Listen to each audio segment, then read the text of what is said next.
Welcome!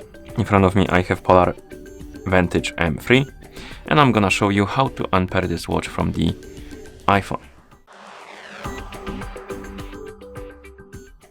First we need to wake up the screen on our watch, so you can press any of the buttons to do that.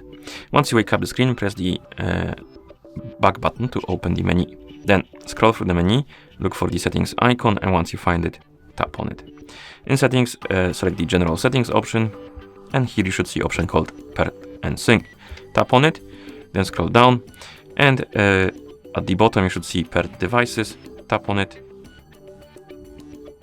and here you will see the list of the devices your watch is paired with. And as you can see here, we have our iPhone. You can tap on it, scroll down, and here we have the Unpair button. Tap on it, confirm by pressing the middle button, and the pairing will be removed. Now you can go to your iPhone, open the Bluetooth settings on it. So let's open the settings, Bluetooth, and in the Bluetooth settings you will see a list of my devices, and on it there will be probably Polar Vantage M3. Tap on the info icon next to it, tap on forget this device, and tap on forget device, and the watch will be removed. And now it's completely unpaired from your iPhone, but it will also still stay in the app. So if you open the app, tap on devices, it will be here on the list.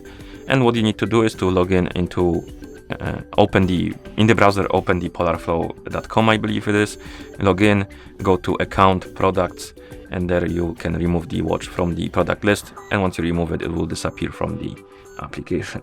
Okay, and that's how you unpair this watch from the iPhone. Thank you for watching. If you found this video helpful, please consider subscribing to our channel and leaving the like on the video.